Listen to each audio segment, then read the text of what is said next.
Mantan suamiku memaksaku menandatangani surat cerai, tepat saat aku baru saja memegang hasil USG, yang menunjukkan kehamilan kembar, hanya agar ia bisa tepat waktu pergi mencoba baju pengantin dengan putri ketua dewan direksi sebuah grup konglomerat. Tepat setahun kemudian di acara reuni akbar angkatan kami saat ia sedang berada di puncak kekuasaan dan mengejekku sebagai sampah yang gagal, aku hanya butuh satu panggilan dari kedua anakku untuk menjatuhkan jabatan direktur utama sekaligus pernikahan miliardernya ke dalam lumpur kehinaan. Mengapa seorang ibu tunggal tanpa apa-apa sepertiku bisa mendorong seorang pengkhianat ke jurang kehancuran dengan cara yang begitu kejam dan tuntas? Aku mendorong pintu dan melangkah masuk ke ruang VIP restoran Kencana Mulia. Saat jam dinding menunjukkan pukul 19.30, udara di dalam sudah terasa pekat oleh aroma parfum mahal, asap cerutu yang menyengat, dan tawa palsu yang saling memuji. Sudah 10 tahun sejak aku meninggalkan bangku kuliah dengan gelar sarjana ekonomi. Konsep reuni yang dulu terasa sakral kini tak lebih dari sebuah panggung tak kasat mata. Tempat mereka yang gagal akan meringkuk malu-malu di sudut. Sementara mereka yang punya sedikit pencapaian berlomba-lomba memamerkan kunci mobil mewah, tas desainer edisi terbatas atau jabatan berlapis emas di kartu nama mereka. Aku menarik kursi kosong di sudut paling tersembunyi tepat di samping tirai beludru merah yang menjuntai dari langit-langit. Di tubuhku hanya terbalut gaun sutra hitam polos yang memeluk tubuh. Tanpa perhiasan, rambut disanggul rapi. 5 tahun menjadi seorang ibu tunggal, seorang diri berjuang membesarkan sepasang anak kembar di tengah Jakarta yang gemerlap. Namun kejam ini telah mengasahku menjadi seorang wanita yang tahu cara menyembunyikan emosi. Aku menyesap segelas air putih dengan dingin mengamati skenario basa-basi membosankan yang sedang berlangsung di hadapanku. Seharusnya aku tidak datang, tetapi ketua angkatan sudah berkali-kali menelepon memohon, mengatakan bahwa ini adalah perayaan 1 dekade kelulusan dan para pengurus angkatan dulu tidak boleh absen. Tepat saat ketua angkatan mengangkat gelasnya hendak membuka acara, pintu kayu jati berukir mewah dari ruang VIP itu tiba-tiba didorong kuat dari luar. Tidak ada ketukan, hanya arogansi. Seluruh ruangan yang berisi 30 orang itu seketika hening. Semua mata serentak tertuju ke ambang pintu. Yang melangkah masuk bukanlah orang sembarangan. Ia adalah seorang pria yang mengenakan setelan 3 potong abu-abu yang dijahit khusus. Melekat sempurna pada postur tubuhnya yang tinggi tegap. Hidungnya mancung, rambutnya ditata limis ke belakang tanpa sehelai pun yang berantakan. Di pergelangan tangan kirinya berkilauan sebuah jam tangan Patek Philippe yang nilainya setara dengan sebuah apartemen mewah di SCBD. Ia melangkah masuk dengan gaya tenang. Tatapan matanya yang tajam menyapu sisi ruangan seperti seorang raja yang sedang menginspeksi rakyatnya. Jantungku tiba-tiba berdebar kencang. Tangan yang memegang gelas tanpa sadarku genggam erat hingga memutih. Itu Bima, mantan suamiku. Pria yang melemparkan surat cerai ke wajahku di tengah hujan deras 5 tahun lalu dengan kata-kata kejam. Bersamamu, aku selamanya hanya akan jadi pegawai rendahan. Aku butuh karier, dan kamu tidak punya kapasitas untuk memberikannya. Ketua angkatan adalah yang pertama bereaksi. Ia hampir melompat dari kursinya, bergegas ke pintu, membungkukkan badan dengan senyum menjilat yang membuat orang merinding. Ya ampun, Pak Direktur Bima, angin apa yang membawa bos besar ke sini? Kami kira Bapak sibuk dengan urusan di grup, tidak akan bisa datang. Suatu kehormatan besar, Pak. Silakan, Pak. Silakan duduk di kursi utama. Maaf semuanya, kata Bima dengan nada angkuh. Rapat dewan direksi grup tadi molor dari jadwal. Istri saya juga terus merengek minta diantar belanja. Butuh waktu lama membujuknya agar mau pulang. Saya terlambat. Malam ini semua tagihan di sini. Catat saja atas nama saya. Semuanya bersenang-senang saja sepuasnya. Suara decak kagum dan tepuk tangan riuh langsung membahana. Teman-teman lama mengerubungi Bima seperti lalat menemukan madu. Ada yang menuangkan anggur, ada yang menarikkan kursi. Mereka berlomba-lomba bertanya tentang proyek-proyek triliunan rupiahnya, memuji-muji istrinya, sang putri mahkota yang ia sebut dengan nada penuh kebanggaan. Bima duduk di posisi sentral, menyalakan sebatang cerutu, dan menghembuskan asap putih. Sesekali mengangguk menanggapi sanjungan dengan senyum setengah bibir. Aku tetap diam di sudut gelap. Napasku perlahan kembali normal. 5 tahun menghindar, akhirnya takdir dengan ironisnya mengatur pertemuan di tempat sempit ini. Aku berniat meraih tas tanganku. Berdali anakku sakit agar bisa pergi. Aku tidak takut padanya. Aku hanya merasa mual harus menghirup udara yang sama dengan pria brengsek itu. Namun, tepat saat aku baru sedikit bergeser, tatapan Bima menyapu sudut tempatku duduk, gerakannya menghisap cerut terhenti. Di balik kepulan asap tipis, aku melihat matanya menyipit. Lalu sebuah senyum licik penuh niat jahat perlahan merekah di bibirnya. Ia mematikan cerutunya, mengetuk-ngetukkan jari yang mengenakan cincin kawin berlian ke permukaan meja kaca. Wah, lihat siapa yang duduk di sana. Kalau tidak salah ingat, itu primadona angkatan kita dulu kan? Kirana, kenapa duduk meringkuk di sudut begitu? Sudah lama tidak bertemu. Kamu hampir membuatku tidak mengenalimu. Seluruh 30 pasang mata di ruangan itu sontak berbalik ke arahku. Suasana tiba-tiba menjadi hening yang menyesakan. Kisah bahwa aku dan Bima pernah menikah lalu bercerai dengan cepat. Tidak seorang pun di angkatan kami yang tahu. Karena saat itu kami baru lulus mengadakan pernikahan sederhana di kampung dan belum sempat mengabari teman-teman. Pernikahan itu sudah kandas. Di mata mereka saat ini, Bima hanya sedang menyapa seorang teman lama. Tapi hanya aku dan dia yang mengerti. Ribuan belati tak kasat mata sedang diarahkan kepadaku melalui setiap suku. Katanya aku mempertahankan ekspresi tenang, tidak berdiri, juga tidak mundur. Aku menatap lurus ke matanya. Selamat malam, Pak Direktur. Anda begitu sibuk tapi ingatannya masih bagus sekali. Saya hanya tidak suka keramaian. Duduk di sudut ini lebih tenang. Tenang, Bima tertawa keras. Suaranya menggema di ruang VIP, membawa penghinaan yang tak disembunyikan. Ia mendorong kursinya, berdiri dan perlahan berjalan ke arahku. Waktu kuliah kamu sombong sekali kan? Pria yang mengejarmu antre panjang saja tidak kamu lirik. Kudengar beberapa tahun ini kamu hidup susah di luar sana, menjadi orang tua tunggal. Kenapa? Wajahmu juga tidak jelek-jelek amat. Kenapa setelah 5 tahun masih belum bisa menemukan tangkapan yang lebih baik? Atau standarmu terlalu tinggi merasa paling hebat, jadi semua pria takut dan lari tunggang langgang. Suara tawa kecil mulai terdengar dari beberapa wanita yang dulu iri padaku. Ketua angkatan melihat situasi mulai tegang, buru-buru mencoba menengahi, tapi Bima mengangkat tangan menghentikannya. Matanya menatapku dari atas seperti seseorang yang berdiri di puncak kejayaan menatap seekor semut di dasar lumpur. Ia ingin membuktikan padaku. Lihat, setelah meninggalkanku, kamu selamanya hanya akan jadi pecundang miskin. Sementara aku setelah meninggalkanmu, aku memiliki seluruh dunia. Aku menyunggingkan senyum tipis. Perlahan berdiri. Sepatu hak tinggiku yang berwarna hitam mengetuk lantai dengan suara tak yang tajam. Tinggiku hanya sebatas dagu Bima, tapi tatapanku saat ini tidak mendongak menatapnya. Aku menatap menembus dirinya, menatap lurus pada kepengecutan yang coba ia tutupi dengan lapisan barang-barang bermerek. Tangkapan yang baik atau buruk, tergantung cara orang memakannya. Pak Bima, ada yang suka makan hidangan mewah tapi harus berlutut, merendahkan diri, menjilati sepatu orang lain agar bisa makan. Sementara saya lebih suka memasak semangkuk nasi putih dengan keringat dan air mata saya sendiri, tapi malam hari bisa tidur nyenyak tanpa harus terkejut karena merasa terhina. Jadi, saya rasa hidup saya sekarang sangat berharga. Setidaknya lebih berharga daripada mereka yang menjual nurani demi sebuah jabatan. Kau. Wajah Bima seketika berubah dari merah padam menjadi pucat pasi. Urat-urat di pelipisnya berkedut. Ucapanku telah menusuk tepat di titik lemahnya. Pada rasa malu terbesar yang ia telan mentah-mentah saat menerima menjadi menantu yang diatur oleh keluarga istrinya yang kaya raya. Ia menggeretakkan gigi dan melangkah maju menghalangi jalanku. Mulutmu besar sekali, masih saja keras kepala dan bodoh seperti dulu. Akan kulihat dengan sikap seperti ini, berapa lama kau bisa bertahan di Jakarta? Wanita tidak tahu diri sepertimu. Seumur hidup hanya pantas hidup di dasar masyarakat. Aku menggenggam ratalitasku, bersiap membalas ketika tiba-tiba pintu ruang VIP yang berat itu sekali lagi didorong hingga terbuka lebar. Bunda, Bunda Kirana. Dua suara jernih melengking dan kekanakan terdengar merobek atmosfer permusuhan yang pekat. Semua orang di ruangan termasuk Bima sontak menoleh ke arah pintu. Di sana berdiri dua anak kecil. Seorang anak laki-laki mengenakan kemeja flanel mungil.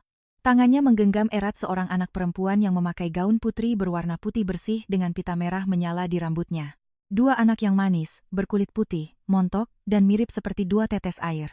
Tapi yang membuat seluruh 30 orang di ruangan itu seolah kehabisan napas, tak ada yang berani bernapas kuat adalah wajah kedua anak itu. Mata hitam legam yang sedikit sipit, hidung mancung, bibir tipis. Mereka sangat mirip dengan Bima, mirip sampai menakutkan. Seperti sebuah fotokopi yang ditempelkan sempurna dari wajah sang direktur utama yang sedang berdiri di tengah ruangan. Bara dan Hana sama sekali tidak takut pada keramaian. Begitu melihatku, mereka langsung melepaskan genggaman tangan, dan berlari tergopoh-gopoh ke sudut ruangan. Hana langsung melompat ke pelukanku, memeluk kakiku erat, mulut kecilnya cemberut manja. Bunda, Mbak Siti ke toiletnya lama sekali. Kami bosan menunggu di lobi, jadi kami tanya resepsionis di mana ruangan Bunda, kami kangen Bunda. Bara tampak lebih tenang. Ia berdiri di sampingku. Tangan mungilnya memegang ujung gaunku. Mata jernihnya yang waspada menyapu seisi ruangan, dan akhirnya berhenti pada pria jangkung yang berdiri menghalangi ibunya. Aku berjongkok, satu tangan memeluk Hana, satu tangan mengelus kepala Bara. Mataku terasa panas, tapi aku menahan agar tidak ada setetes pun air mata yang jatuh. Aku sudah berpesan pada pengasuh mereka untuk menunggu di area bermain di lantai 1. Tidak kuangka kedua anak pintar ini bisa menemukan jalan sampai kemari. Saat aku perlahan berdiri tegak, aku menatap lurus ke arah Bima. Ia telah membatu. Seluruh tubuh Bima aku seperti patung, matanya terbelalak maksimal menatap tajam pada kedua anak itu. Dadanya naik turun dengan cepat, napasnya terengah-engah. Kedua tangannya yang mengenakan jam tangan miliaran rupiah itu gemetar hebat. Gemetar sampai ia harus mengepalkan kedua tangannya, namun tetap tidak bisa menyembunyikan kepanikan yang luar biasa. Anak-anak ini mereka. Suara Bima serak dan pecah. Bunyinya seperti rintihan seseorang yang sedang dicekik. Ia mundur setengah langkah, kakinya tersandung kaki sofa nyaris jatuh. Bisik-bisik di dalam ruangan mulai terdengar seperti sarang lebah yang pecah. Orang-orang menunjuk, menutup mulut karena takjub. Kemiripan biologis itu adalah bukti baja yang tak bisa dibantah oleh penyangkalan apapun. Aku menarik Bara dan Hana sedikit ke belakangku, berdiri tegak, mengangkat kepala menghadapi kehancurannya. Benar. Perkenalkan Pak Direktur Bima, ini kedua anak saya. Berapa umur mereka? Tanya Bima, tapi matanya tidak menatapku, melainkan terpaku pada wajah Bara. Bibirnya bergetar menantikan sebuah angka. L tahun, 5 tahun, 5 tahun. Bima mengulang-ulang angka itu seperti orang gila, pupil matanya mengerut tajam. Seorang pebisnis licik sepertinya, bagaimana mungkin tidak bisa menghitung matematika sederhana ini? 5 tahun yang lalu, malam saat ia memaksaku menandatangani surat cerai dan mengusirku dari rumah, ditambah 9 bulan 10 hari masa kehamilan. Cocok sekali hingga ke setiap detiknya. Bima tiba-tiba maju selangkah, mengulurkan tangan seolah ingin menyentuh Hana. Kirana, kenapa waktu itu? Kenapa kamu tidak memberitahuku kamu sedang hamil? Kenapa kamu menyembunyikannya dariku? Aku mundur, menepis tangannya di udara. Mataku sedingin es. Untuk apa? Untuk menghalangi jalanmu menuju puncak karier. Tenang saja, 5 tahun ini aku melahirkan sendiri, membesarkan sendiri, mendidik mereka sendiri. Di akta kelahiran mereka, bagian nama ayah dicoret. Sejak malam kau melangkah keluar dari pintu untuk kepelukan wanita lain, anak-anak ini selamanya tidak ada hubungannya lagi denganmu. Tiba-tiba Bara mendongakkan wajah mungilnya. Mata hitam legam yang diwarisi dari pria di hadapannya justru memancarkan tatapan dingin dan jauh yang kejam.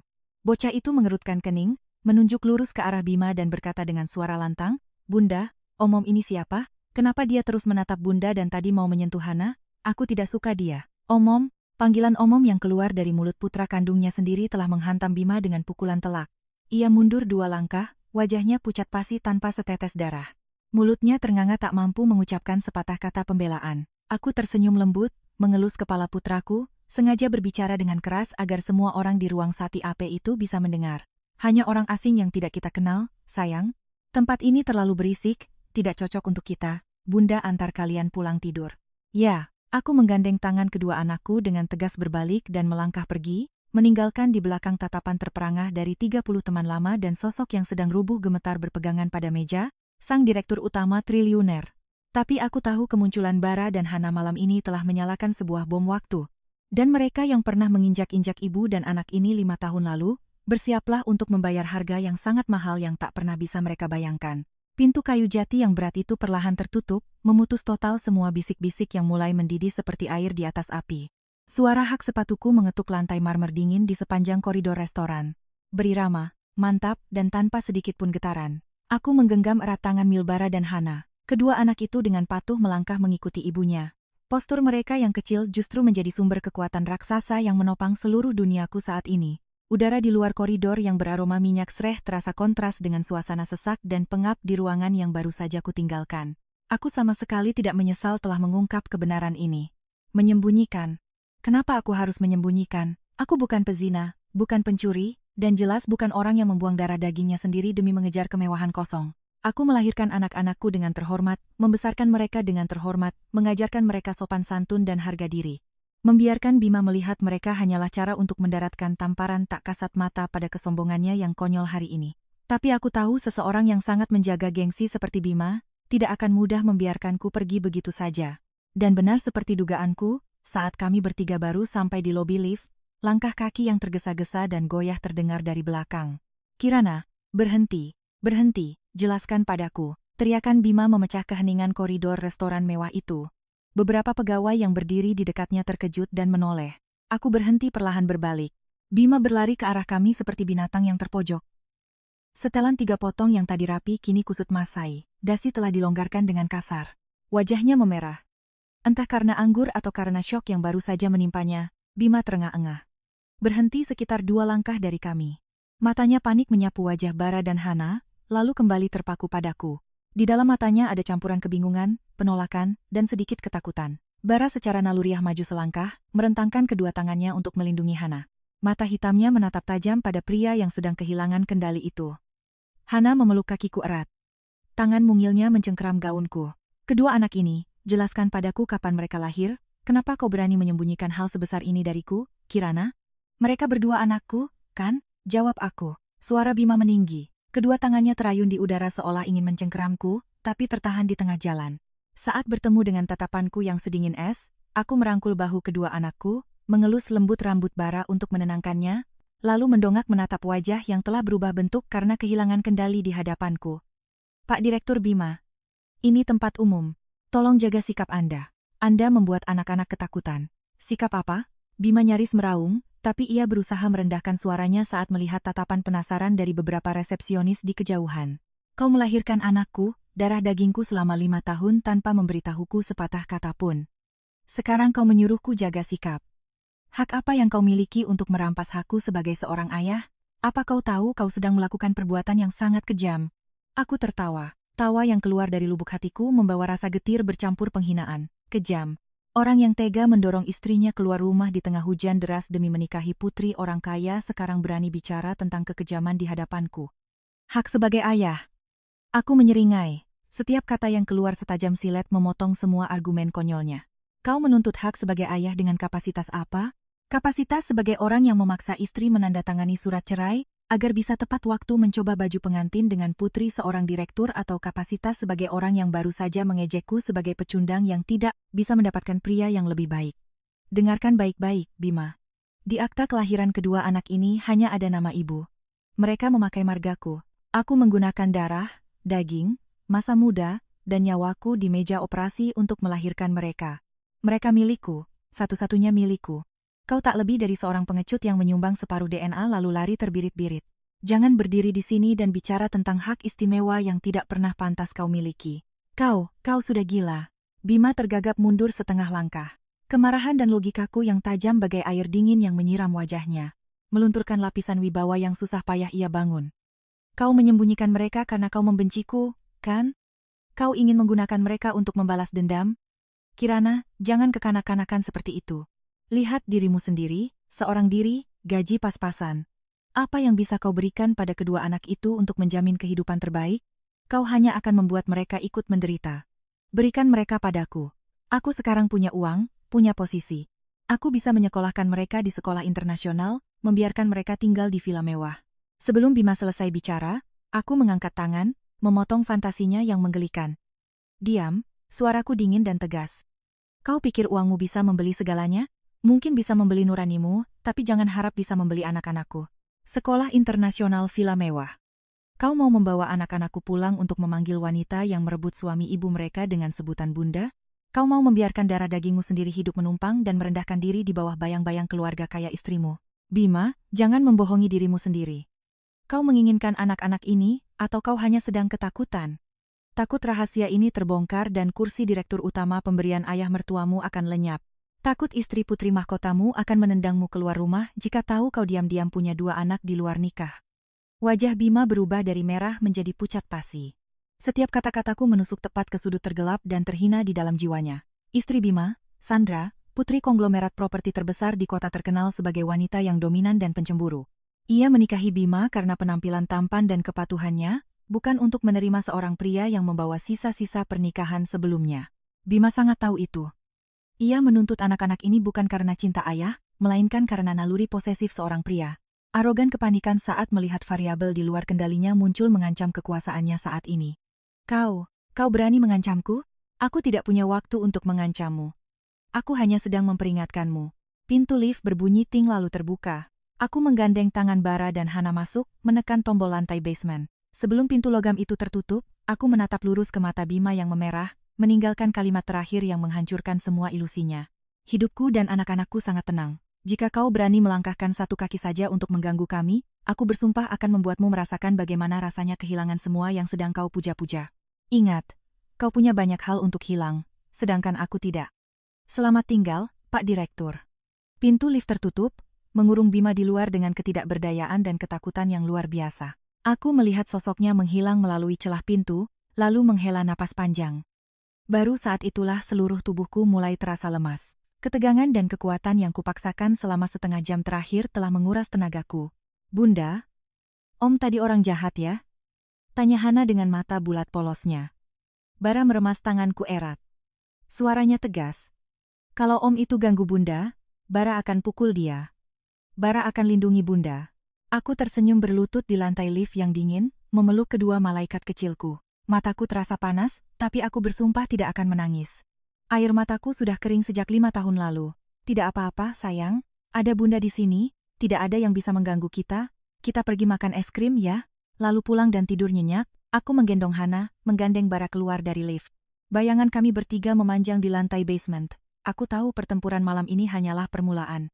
Bima tidak akan menyerah atau lebih tepatnya keegoisan, dan ketakutannya akan mendorongnya melakukan hal-hal yang lebih gila. Tapi aku tidak takut. Wanita lemah yang hanya bisa menangis dan memohon 5 tahun lalu sudah mati. Yang berdiri di sini sekarang adalah seorang ibu, seorang pejuang yang siap menghancurkan siapapun yang berani menyentuh anak-anaknya. Taksi meluncur di kegelapan kota. Cahaya lampu jalan memburam di kaca jendela. Aku memeluk kedua anakku yang tertidur lelap, membiarkan kenangan pahit malam hujan 5 tahun lalu perlahan kembali. Jelas dan setajam silet seolah baru terjadi kemarin. Malam ini, Jakarta kembali diguyur hujan di luar musim. Suara hujan yang berderap di kaca taksi mengingatkanku pada rasa dingin yang merayap di tulang punggung. Kenangan adalah sesuatu yang sangat kejam. Kau pikir kau sudah menguburnya di bawah ribuan lapisan waktu, tapi hanya dengan setetes hujan, sebuah suara yang akrab, ia akan tumbuh kembali, dan mencabik-cabik hatimu hingga berdarah. 5 tahun lalu juga di malam hujan badai seperti ini, langit segelap masa depanku saat itu. Saat itu aku dan Bima baru berusia 25 tahun. Kami adalah cinta sejak masa kuliah, saling mencintai dengan semua kemurnian dan kemiskinan masa muda. Setelah lulus, kami mengabaikan penolakan keluarga untuk menikah sederhana di kampung, lalu bersama-sama merantau ke Jakarta. Kami menyewa sebuah kamar kos sempit seluas 20 meter kuadrat di Bekasi. Kamar tua beratap seng saat musim panas. Panasnya seperti oven. Saat musim hujan bocor di mana-mana. Tapi saat itu aku tidak merasa menderita. Aku bekerja sebagai akuntan di perusahaan swasta kecil. Sementara Bima menjadi staf penjualan di perusahaan material bangunan. Setiap sore pulang kerja, aku ke pasar, memasak makan malam hangat, dan menunggunya pulang. Aku dengan bodohnya percaya bahwa selama kami sehati, suatu hari nanti kami akan bisa membeli apartemen kecil, memiliki anak-anak yang baik, dan membangun sebuah keluarga sejati. Tapi aku salah. Kemiskinan tidak mengikis cintaku, tapi ia mengikis sisa nurani dan harga diri Bima. Sekitar 6 bulan sebelum perceraian, Bima mulai berubah. Ia pergi pagi pulang larut malam. Pakaiannya selalu beraroma anggur impor dan parfum wanita mahal. Ia mulai mengeluh masakanku hambar. Kamar kos kami seperti kandang tikus dan pakaianku kampungan. Aku mencoba bersabar, berpikir bahwa tekanan pekerjaan membuatnya lelah. Puncaknya adalah malam hujan yang menentukan itu. Sore itu aku izin setengah hari untuk pergi ke rumah sakit bersalin. Dokter yang melakukan USG tersenyum dan berkata, "Selamat ya, Mbak hamil kembar. 2 kantung janinnya sehat, sudah ada detak jantungnya." Memegang hasil USG, aku menangis bahagia. Semua kepenatan dan sakit hati selama setengah tahun terakhir seolah lenyap. Aku bergegas pulang, membeli sebuk bunga kecil, memasak makanan kesukaan Bima, dan menunggunya. Aku ingin memberinya kejutan.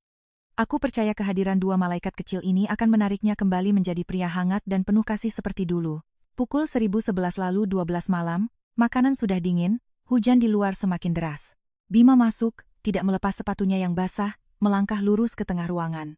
Wajahnya tidak menunjukkan emosi apapun. Ia melemparkan setumpuk kertas ke atas meja. Tanda tangani. Aku terkejut. Hasil USG di belakangku langsung kuremas. Aku mengambil kertas itu. 4 kata tercetak tebal. Surat gugatan cerai. Kepalaku pusing, telingaku berdengung. Bima, apa ini? Kamu bercanda? Kita baik-baik saja kan? Siapa bilang kita baik-baik saja? Bentak Bima. Aku muak dengan kehidupan miskin ini, muak dengan bau minyak goreng di rambutmu, muak dengan kandang tikus ini. Aku seorang pria. Aku punya ambisi. Aku butuh karier. Dan kamu, apa yang bisa kamu berikan selain makan malam dengan sayur kangkung? Tubuhku gemetar. Kata-katanya menusuk jantungku. Kamu punya wanita lain kan? Taku dengan suara tercekat. Bima tidak mengelak. Ia mengangkat dagunya dengan angkuh. Benar. Dia putri tunggal ketua dewan direksi di tempatku bekerja. Dia mencintaiku. Dia bisa memberiku jabatan kepala cabang dalam semalam, memberiku mobil villa. Sesuatu yang seumur hidupmu tidak akan pernah bisa kau berikan. Minggu depan keluarganya terbang dari Amerika untuk membicarakan pernikahan. Kita akhiri saja. Pria di hadapanku terasa begitu asing, kejam, dan hina. Ia terang-terangan menjual ikatan pernikahan 7 tahun kami demi kemewahan. Tangan yang menyembunyikan hasil USG kembar gemetar hebat. Sedetik yang lalu aku hampir berteriak padanya, kita akan punya anak. Apa kau tidak takut dosa? Tapi melihat tatapan dingin Bima, aku tersadar. Jika aku memberitahukan keberadaan kedua anak ini, apa yang akan ia lakukan? Seseorang yang tega menginjak-injak istrinya demi karier, apakah akan membiarkan dua anak ini menjadi penghalang? Atau ia akan memaksaku aborsi, atau lebih buruk lagi, keluarga kaya itu akan menggunakan uang untuk merebut anak-anakku dan menendangku ke jalanan dengan tangan kosong? Tidak, sama sekali tidak. Anak-anakku akan kulindungi sendiri. Pria busuk sepertinya selamanya tidak pantas menjadi ayah mereka. Bima mengeluarkan sebuah kartu ATM dari sakunya. Di sini ada 500 juta, anggap saja sebagai kompensasi untuk masa mudamu. Cukup untukmu mencari tempat tinggal baru dan hidup nyaman. Beberapa tahun. Ambil, tanda tangani, lalu bereskan barang-barangmu dan pergi malam ini juga. Aku menatap kartu ATM emas yang tergeletak di atas surat cerai. R000 juta, 7 tahun masa muda, cinta dan pengorbananku dihargai semurah itu. Aku tersenyum sinis. Perlahan aku mengambil pulpen dan menandatangani surat itu dengan satu goresan tegas. Aku mendorong surat itu kembali padanya, lalu mengambil kartu ATM dan melemparkannya ke wajah Bima. Simpan saja uang kotormu itu untuk membeli jabatan.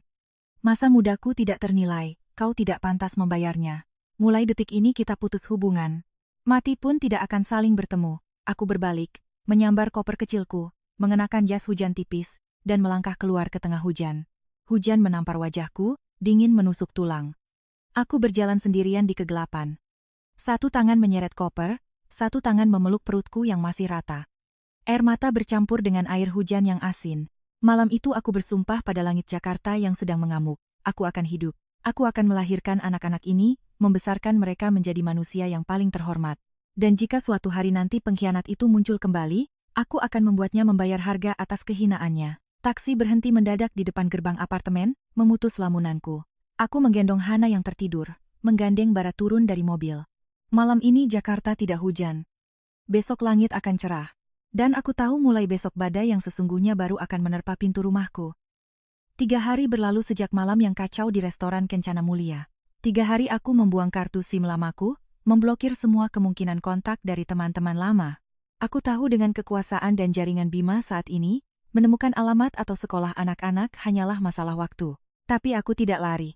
Aku bekerja seperti biasa. Mengantar jemput anak seperti biasa. Mempersiapkan mental untuk konfrontasi langsung yang tak terhindarkan. Taman kanak-kanak Tunas Harapan terletak di sebuah gang besar yang tenang di Jakarta Selatan. Sore itu aku mengendarai motor matikku ke depan gerbang sekolah pukul 16.30.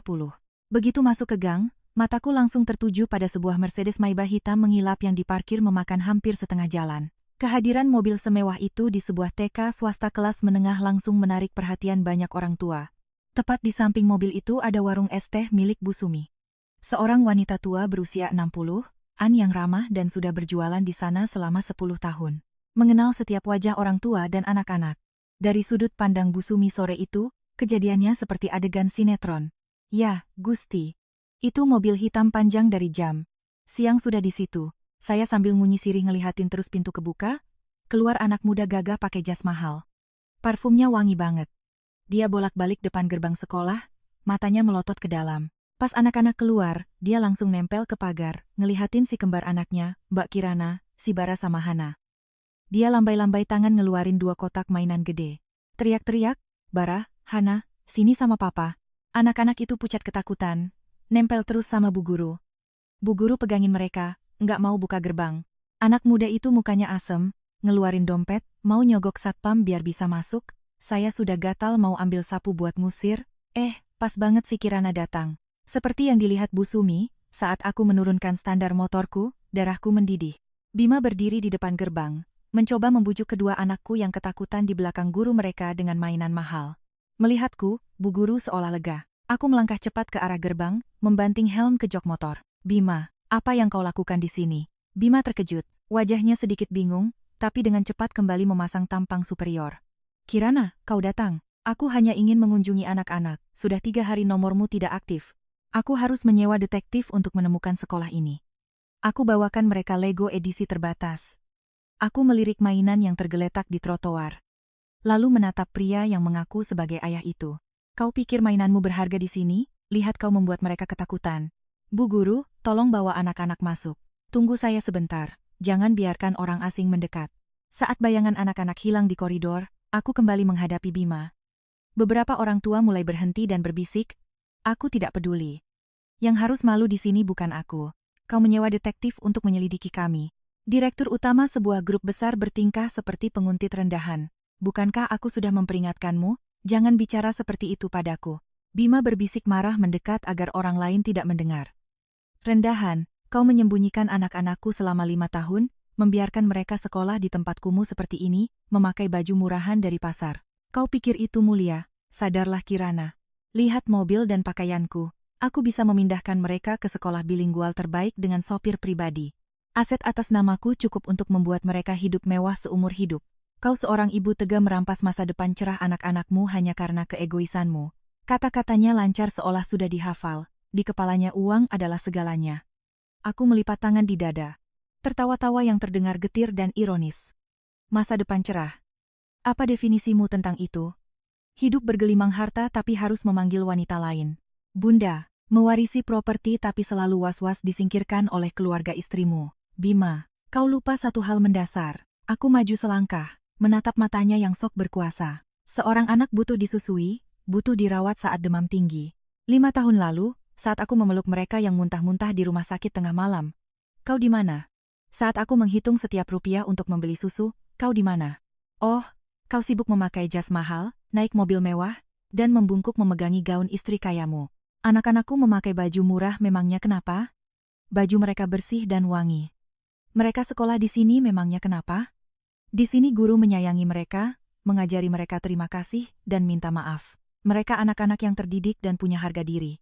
Sedangkan kau, seluruh tubuhmu berbalut barang mewah, tapi di dalam berbau busuk pengkhianatan. Apa yang mau kau ajarkan pada anak-anakku? Kau Bima tercekat, wajahnya memerah karena malu. Ia mengangkat tangan hendak menamparku, tapi urung saat melihat tatapan tajam Bu Sumi dan beberapa satpam, ia mengepalkan tangannya. Apapun yang kau katakan, hubungan darah tidak bisa diubah. Di tubuh mereka mengalir darahku, hukum mengakui hakku sebagai ayah. Jika kau tidak kooperatif, aku akan menuntutmu ke pengadilan untuk mendapatkan hak asuh. Dengan kondisi finansialku, tidak ada pengadilan yang akan memberikan anak-anak pada ibu tunggal berpenghasilan rendah sepertimu. Itu adalah kartu terakhirnya. Menggunakan hukum dan uang untuk mengancam seorang ibu, tapi Bima salah menilai lawannya. Aku tersenyum kasihan menuntut ke pengadilan. Silakan saja. Aku sangat menyambutnya. Tapi Bima, sebelum kau menuntut, pikirkan baik-baik. Begitu kasus ini meledak, media akan memberitakan kisah seorang direktur utama yang kejam menelantarkan istrinya yang sedang hamil kembar demi mengejar putri konglomerat. Bagaimana nasib saham perusahaanmu? Ayah mertuamu yang sangat menjaga kehormatan, akan berpikir apa tentang menantu tak tahu malunya ini dan istrimu? Apa dia akan diam saja melihatmu membawa pulang 2 anak untuk berbagi warisan? Wajah Bima langsung pucat pasi. Keringat dingin mulai membasahi keningnya. Kata-kataku menusuk tepat ke ketakutan terbesarnya. Bima takut kehilangan anak, tapi ia 1000 kali lebih takut kehilangan jabatan dan harta kekayaannya. Kau pikir aku bodoh? Kau menuntut hak asuh bukan karena kau menyayangi mereka. Kau hanya terobsesi dengan kehadiran mereka. Takut mereka mengancam istana pasirmu. Kau ingin membawa mereka pergi. Menyembunyikan mereka di bawah kendalimu untuk membungkamku. Tapi kau salah. Aku tidak akan menyerahkan anak-anakku, dan aku tidak butuh sepeser pun dari harta kotormu. Jika kau berani muncul lagi di sekolah anak-anakku, aku sendiri yang akan mengirimkan rekam medis kehamilan kembar dan surat cerai 5 tahun lalu ke meja kerja ayah mertuamu. Kita lihat siapa yang akan kehilangan segalanya. Selesai bicara, aku berbalik dan masuk ke dalam sekolah. Di sudut jalan, Bima berdiri mematung. Ia gemetar tapi tak bisa mengucapkan ancaman apapun lagi. Sesaat kemudian, ia dengan marah masuk ke mobil mewahnya dan melesat pergi, meninggalkan kepulan asap dan tatapan sinis dari orang-orang. Aku menjemput Bara dan Hana. Kami bertiga berboncengan di atas motor, membelah kemacetan sore. Angin meniup rambutku, dadaku terasa sesak, namun juga bebas. Pertarungan pertama telah memotong jalan mundur Bima, tapi aku tahu badai yang sesungguhnya masih menanti. Malam harinya, di apartemen 60 meter kuadrat kami, suasana terasa hening. Apartemen ini tidak luas, tapi rapi, penuh cahaya dan tanaman hijau. Di sudut ruang keluarga ada rak buku besar penuh cerita anak-anak, semuanya memancarkan kedamaian. Sebuah atmosfer aman yang kubangun selama 5 tahun untuk melindungi anak-anakku dari badai kehidupan. Tapi hari ini, atmosfer itu seolah tertusuk lubang kecil. Setelah makan malam, Bara dan Hana tidak seperti biasanya. Hana memeluk boneka beruangnya, mengikutiku ke dapur, menatapku mencuci piring. Bara duduk termenung di kursi makannya. Anak-anak sangat peka. Peristiwa di restoran dan konfrontasi sore tadi tidak mungkin mudah berlalu dari benak mereka. Aku mengeringkan tangan, mendekati mereka. Aku tahu inilah saatnya menghadapi pertanyaan yang paling kutakuti. 2 jagoan bunda, kenapa hari ini makanannya tidak enak? Hana menyandarkan kepalanya di leherku, berbisik, bunda, om yang naik mobil besar tadi sore, siapa dia? Kok dia tahu nama Hana sama Kak Bara? Aku menoleh ke Bara. Ia menatapku dengan tatapan dewasa sebelum waktunya. Bunda, om itu bilang dia papa kami. Apa itu benar, bun? Pertanyaan Bara jatuh dengan berat. Meski sudah kuduga mendengar kata papa dari mulut putraku, tenggorokanku tetap terasa pahit. Bagaimana aku harus menjawab? Mengatakan bahwa pria itu ayah kandung mereka, tapi ia membuang kami demi uang, mengatakan ia pengkhianat. Jika aku menanamkan kebencian, mereka akan tumbuh dengan hati yang terluka. Aku tidak ingin anak-anakku menjadi alat balas dendam, tapi aku juga tidak bisa berbohong. Aku menarik napas dalam-dalam, tersenyum lembut.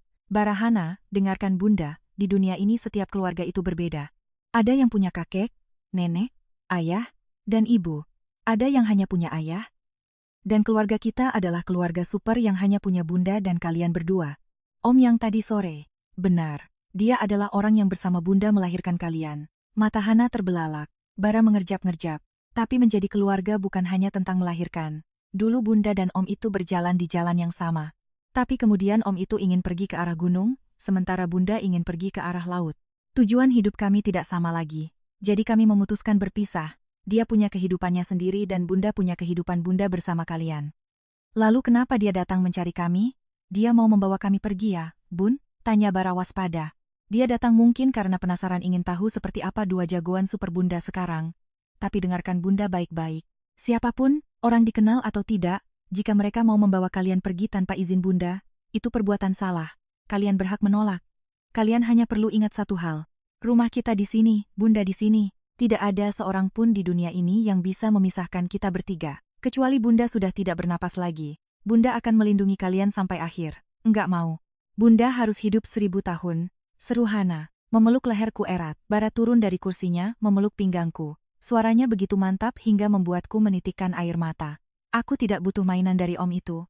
Aku juga tidak butuh papa. Aku hanya butuh bunda. Nanti kalau aku besar, aku akan belikan rumah besar untuk bunda. Aku akan pukul siapapun yang membuat bunda menangis. Air mata yang kutan akhirnya tumpah. Bukan air mata kelemahan, tapi kebahagiaan. Aku memeluk kedua tubuh mungil itu. Bima mungkin punya villa triliunan, mobil mewah, dan kekuasaan. Tapi ia adalah orang termiskin di kerajaan cinta ini. Ia tidak akan pernah mendapatkan kepercayaan dan pelukan tulus seperti ini. Penjelasanku malam itu tidak memutarbalikkan fakta, juga tidak menanamkan kebencian. Aku hanya menetapkan sebuah batasan yang jelas.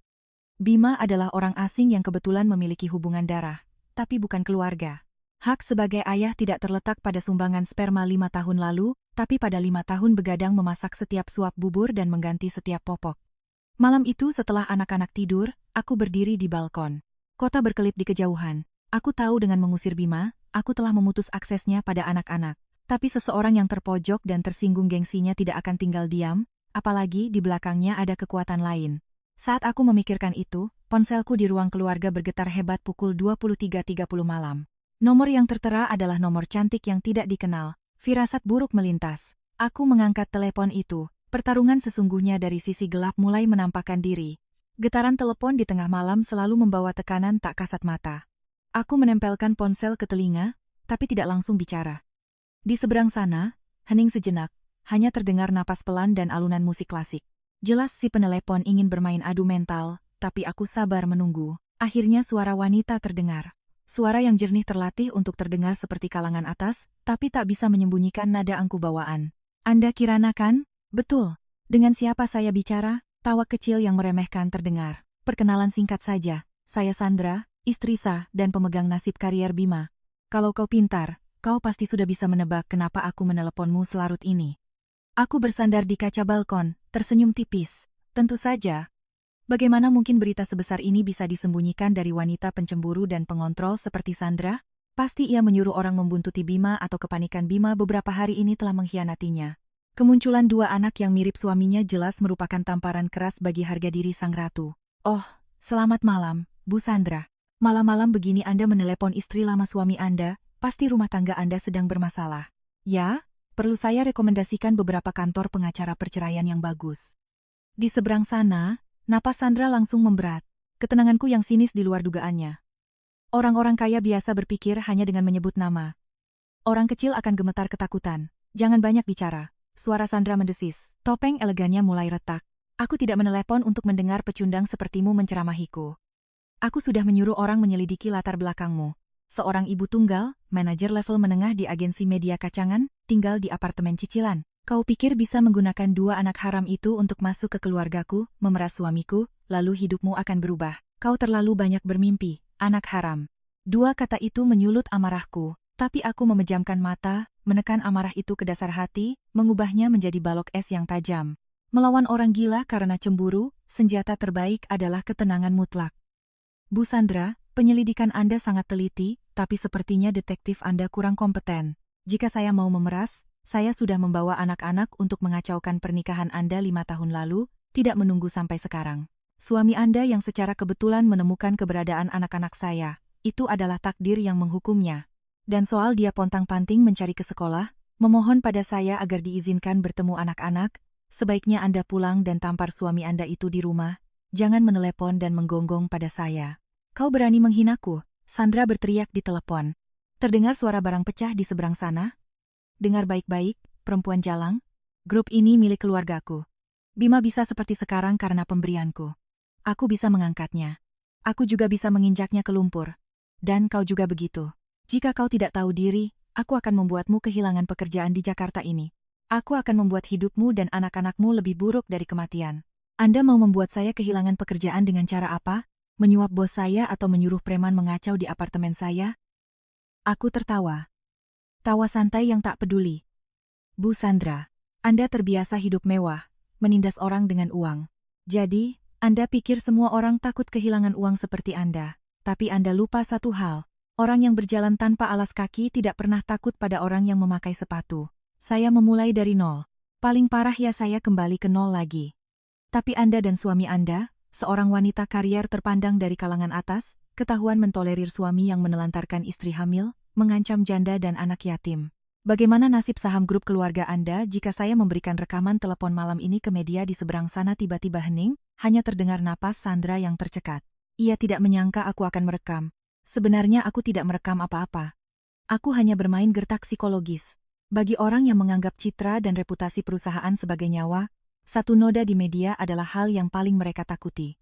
Melihatnya diam, aku melanjutkan tusukan terakhirku. Dengarkan baik-baik karena saya hanya akan mengatakannya sekali. Pertama, kedua anak itu darah daging saya bukan alat cari uang dan bukan sampah yang bisa Anda sebut anak haram. Kedua, barang bekas yang sudah saya buang 5 tahun lalu selamanya tidak akan saya pungut kembali. Suami Anda. Bagi Anda mungkin harta karun, tapi bagi saya tak lebih dari sampah. Jika Anda mau menyimpan sampah itu, ikat dia erat-erat di rumah. Jangan biarkan dia berkeliaran di dekat sekolah anak-anak saya. Jika dia atau Anda berani muncul lagi di hadapan kami, saya tidak bisa menjamin kursi direktur utama suami Anda, dan reputasi grup keluarga Anda akan tetap utuh. Kau Sandra hanya bisa mengucapkan satu kata, gemetar. Arogansinya telah lumat oleh ketegasanku. Anggap saja ini nasihat tulus dari orang yang lebih dulu mengenalnya. Selamat tidur nyenyak di samping suami teladan Anda. Selamat tinggal. Aku dengan tegas mematikan telepon, langsung memblokir nomornya. Panggilan Sandra tidak membuatku takut, tapi itu memberiku sinyal bahwa menyelesaikan masalah ini tidak bisa hanya dengan adu mulut. Musuh picik seperti Sandra dan pria gila hormat seperti Bima tidak akan pernah menyerah jika tujuan mereka belum tercapai, atau jika mereka belum dihancurkan total. Aku masuk ke ruang kerjaku yang kecil, menyalakan laptop. Sandra benar tentang satu hal, ia telah menyelidikku, tapi ia hanya melihat lapisan luarnya. Ia pikir aku hanya seorang manajer menengah, hal yang tidak diketahui oleh Sandra, Bima, dan seluruh dunia bisnis di kota ini, adalah orang yang namanya tercatat sebagai pemegang 30% saham Nusantara Materials. Mitra strategis terpenting yang memegang kontrak hidup mati grup milik keluarga Sandra adalah sebuah nama yang sangat biasa. Kirana Nyanyiani. 5 tahun terakhir aku tidak hanya menjadi seorang ibu, aku bekerja gila-gilaan. Menggunakan modal kecil dari proyek-proyek sampingan ditambah otak tajam seorang lulusan terbaik ekonomi untuk berinvestasi. Aku bersembunyi di balik keputusan-keputusan anonim membangun sebuah jaringan finansial yang kokoh untuk melindungi anak-anakku. Aku membuka file rahasia berisi detail kontrak dengan grup Bima. Sudut bibirku membentuk senyum berbahaya.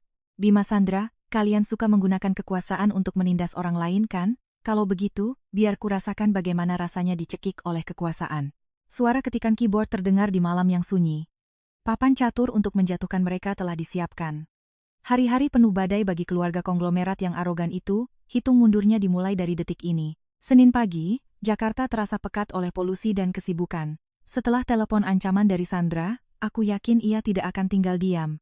Dan benar saja, baru saja aku mengantar anak-anak ke TK, sebuah Range Rover putih dengan kaca gelap tiba-tiba berhenti melintang di depan motorku. Pintu terbuka. Bima turun lebih dulu dengan wajah tegang.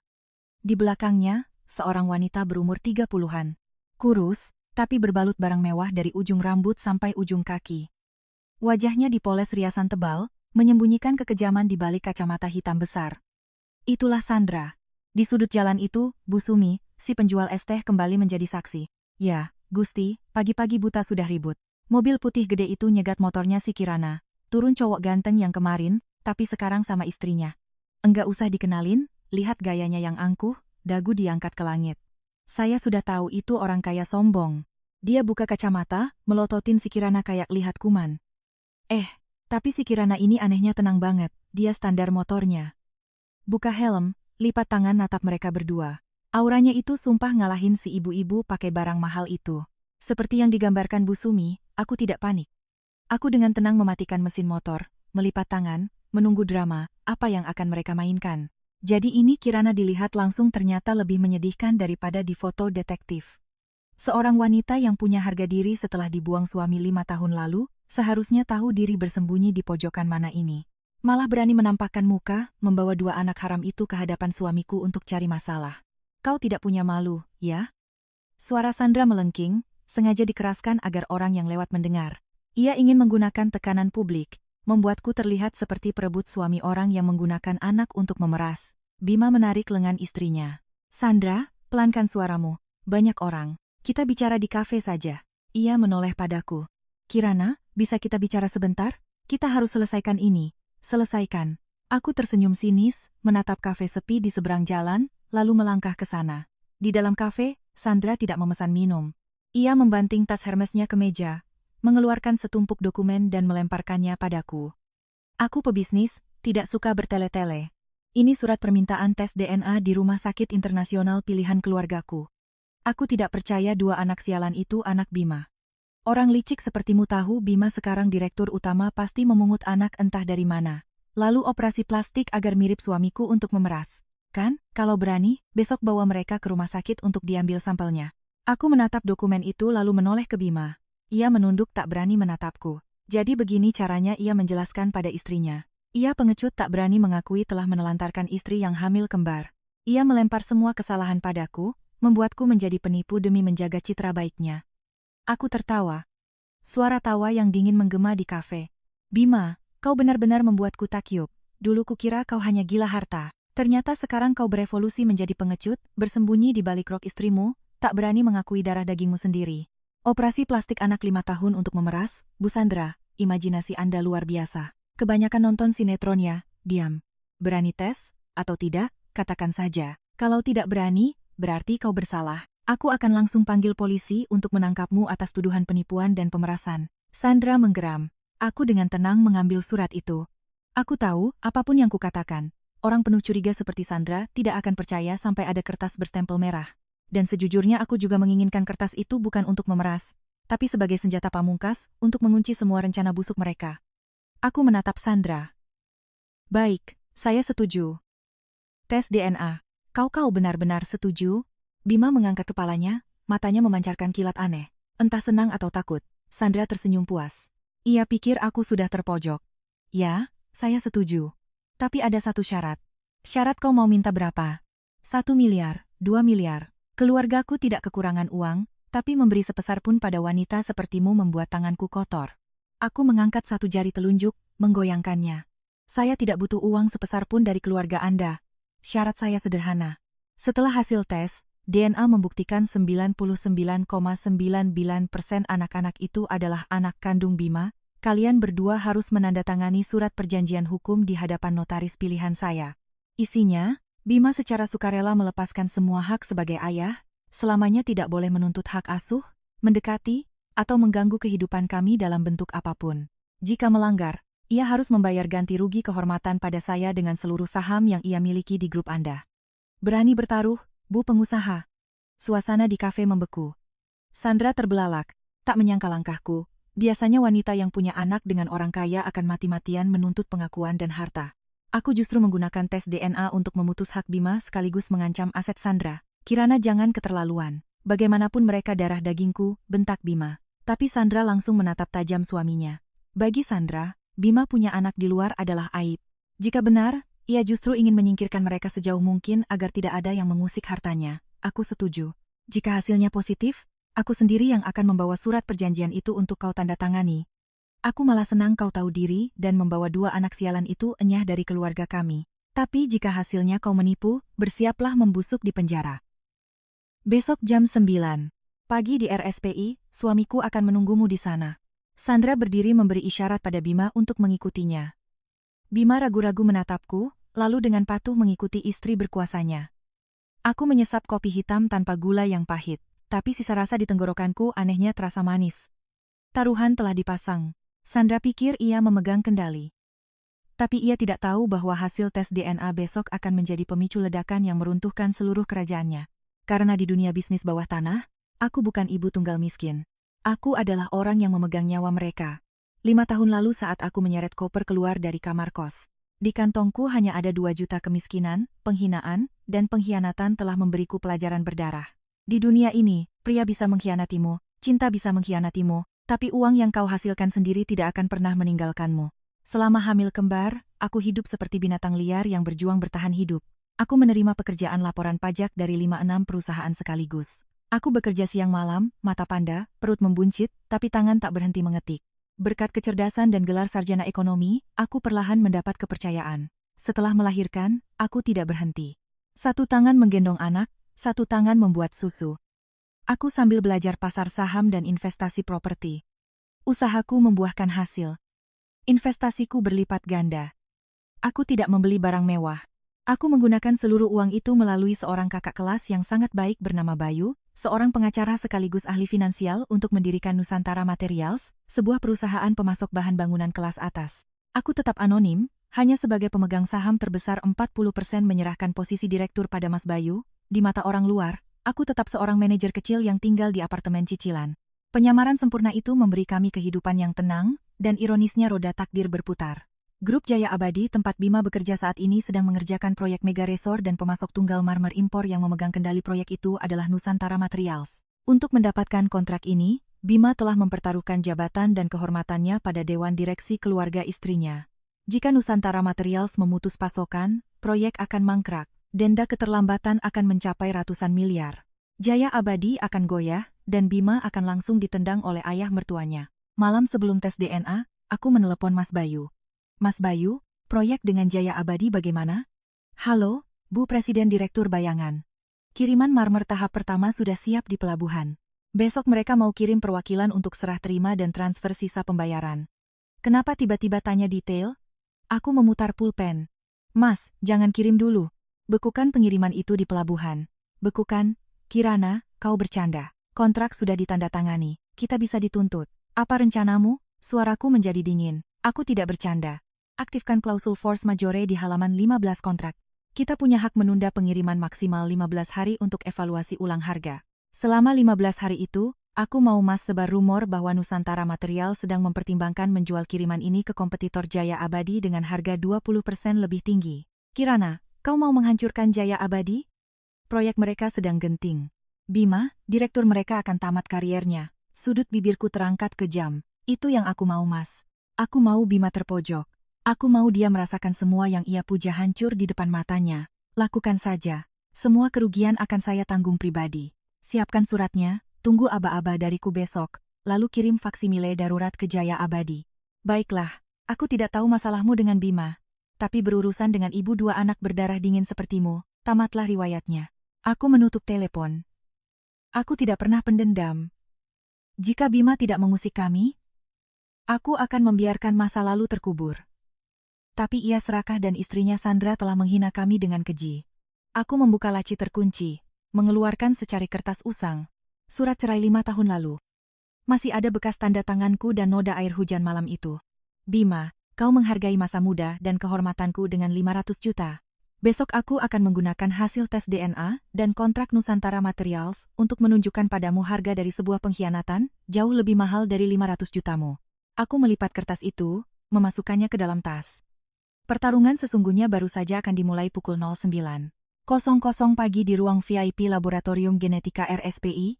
Suasana terasa tegang. Aku duduk tenang sambil memeriksa email di ponsel di seberangku. Sandra gelisah mengetuk-ngetukkan sepatunya. Bima bersandar di dinding tak berani menatapku. Matanya terpaku pada pintu ruang hasil. 3 hari lalu, aku membawa Bara dan Hana ke sini. Sampel rambut dan air liur mereka diambil. Bima juga diambil sampel darahnya di bawah pengawasan ketat Sandra. Ia takut aku berbuat curang, jadi ia membayar mahal untuk mempercepat proses dan memastikan keamanan tingkat tinggi. Dan kini saatnya putusan, pintu terbuka. Seorang dokter keluar membawa amplop tersegel.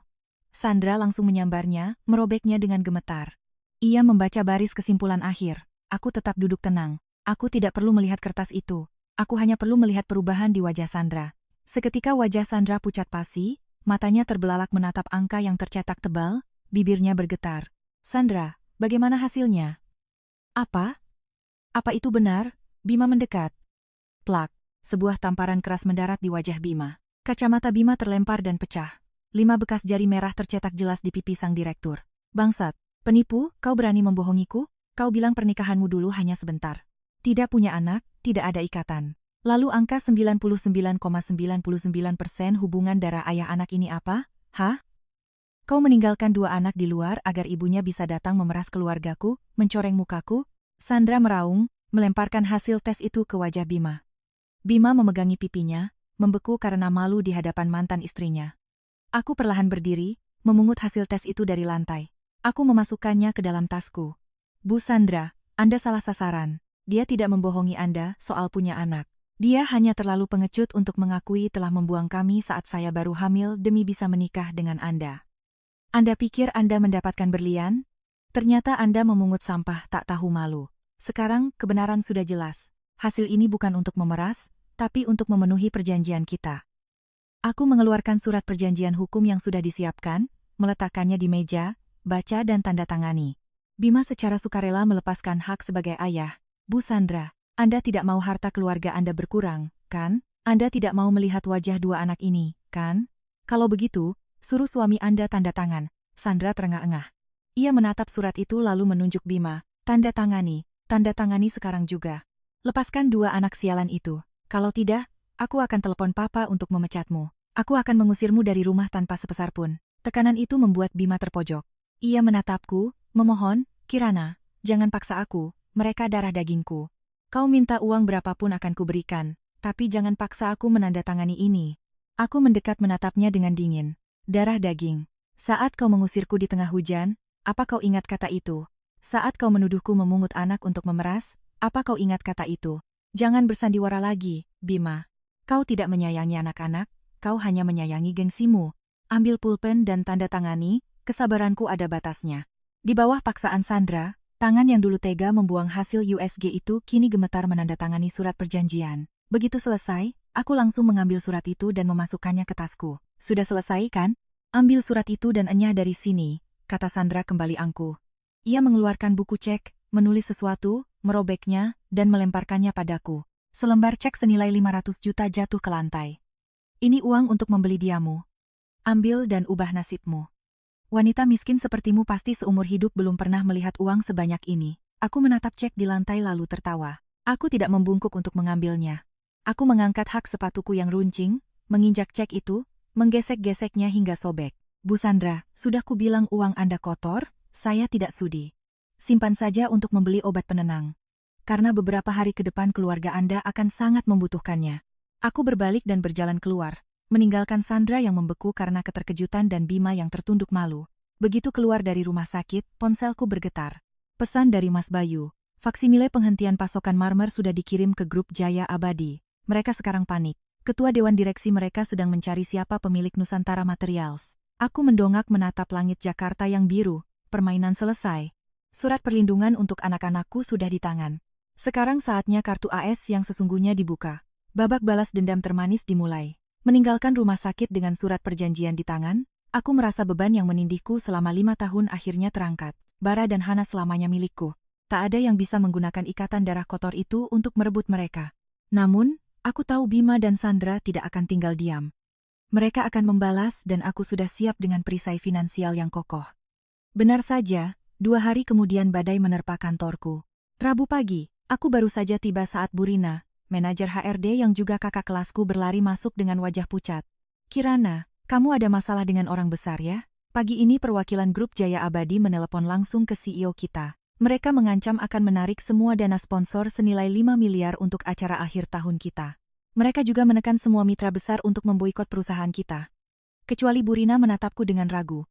Kecuali perusahaan memecat saya kan, Bu? Aku melanjutkan dengan tenang. Burina mengangguk. CEO kita panik.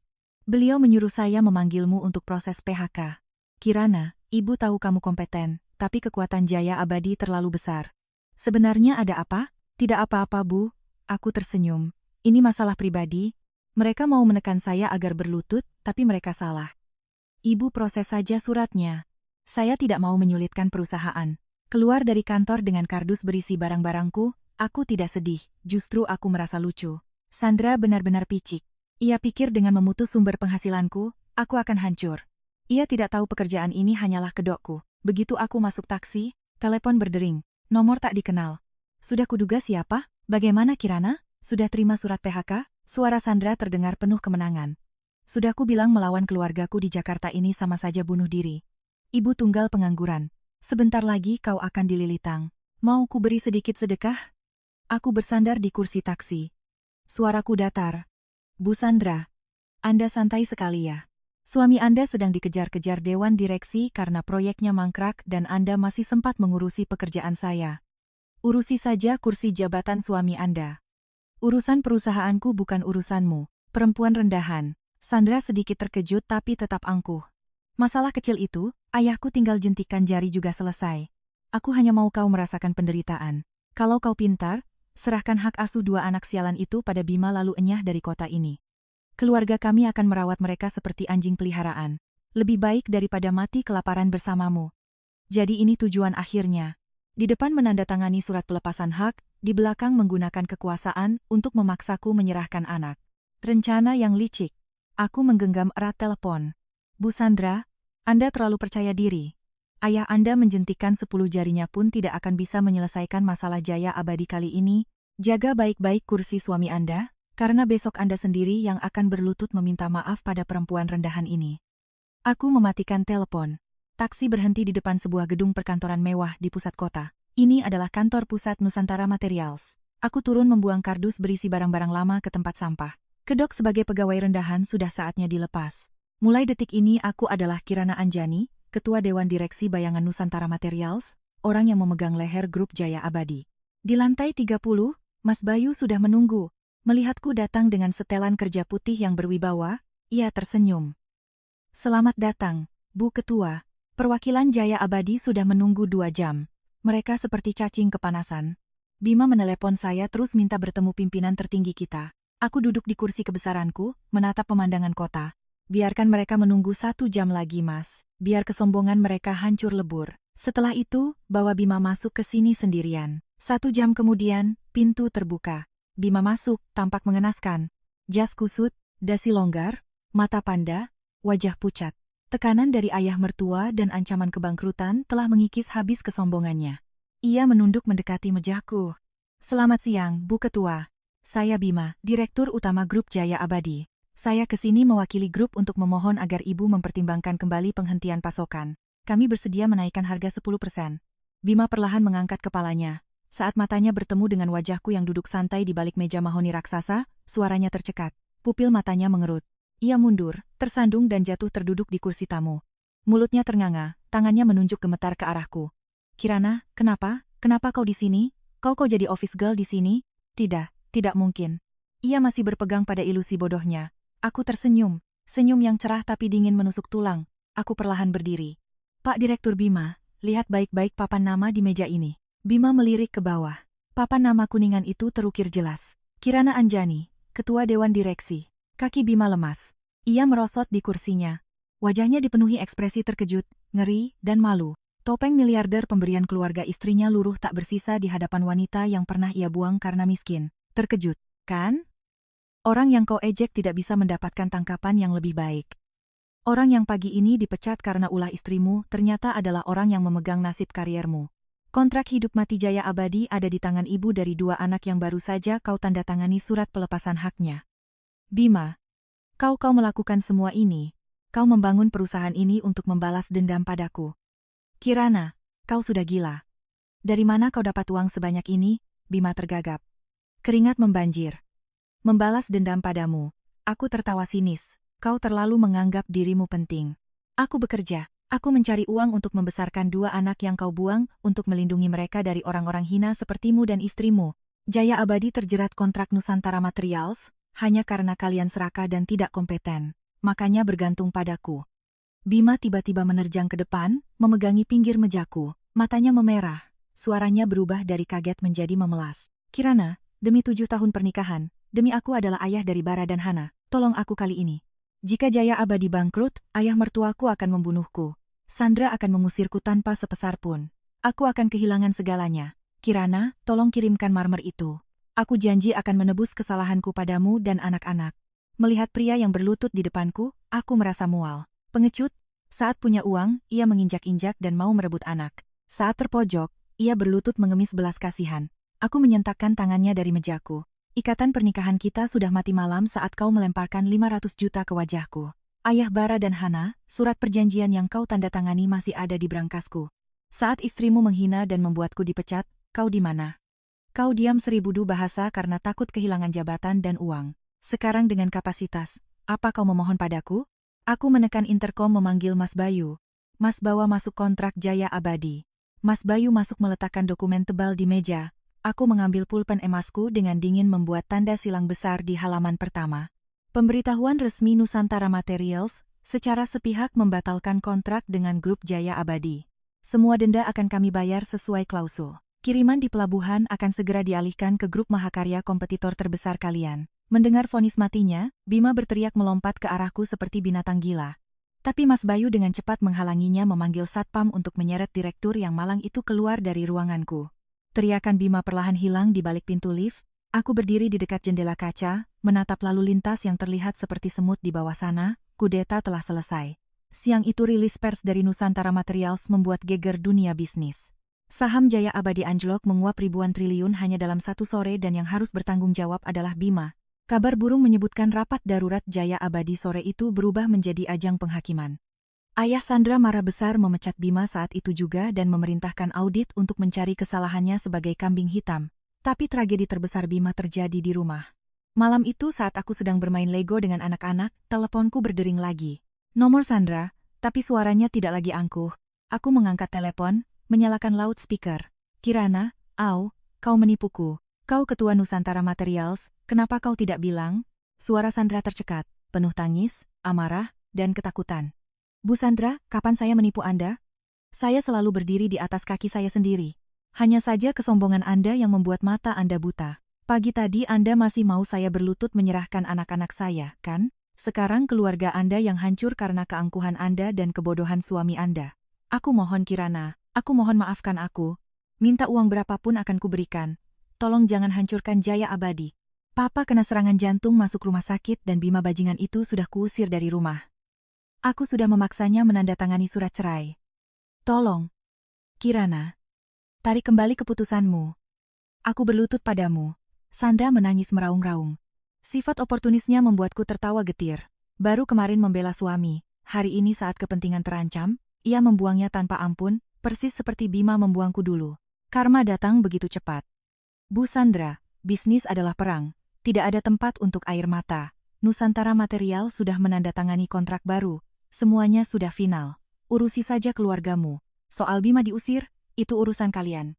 Tidak ada hubungannya denganku. Jangan telepon aku lagi. Aku mematikan telepon. Masalah dari sisi Sandra sudah tuntas. Ia akan sibuk dengan puing-puing jaya abadi.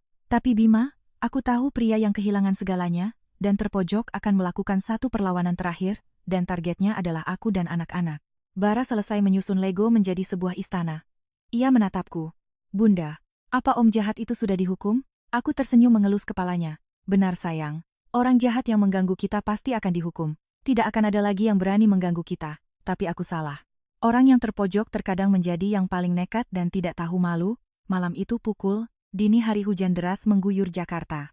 Bel apartemenku berbunyi bertubi-tubi. Dari kamera, aku melihat Bima basah kuyup, pakaiannya acak-acakan, rambutnya lepek. Ia menggedor-gedor pintu, berteriak tidak jelas di tengah badai. Pengemis dari masa lalu akhirnya tiba di depan pintuku. Gedoran pintu di tengah malam itu mengingatkanku pada film horor. Di layar kamera, Bima tampak seperti binatang liar yang terluka dan putus asa. Ia telah dilucuti segalanya oleh keluarga istrinya. Kartu kredit diblokir, mobil disita, rekening dibekukan dari seorang direktur utama. Dalam 24 jam, ia menjadi gelandangan, dan di tengah kepanikannya, satu pelampung yang coba ia raih ironisnya adalah istri dan anak-anak yang pernah ia campakkan. Aku tidak membuka pintu. Aku masuk ke kamar menyelimuti Bara dan Hana yang tertidur pulas. Aku kembali ke ruang tamu, membuat segelas air hangat dan duduk santai di sofa. Gedoran pintu berlanjut disertai tangisan seorang pria dewasa. Kirana buka pintunya. Aku tahu aku salah. Kirana, aku salah, aku ini binatang. Buka pintunya di luar dingin sekali. Aku tidak punya tempat lagi untuk pergi. Kirana, biarkan aku bertemu anak-anak.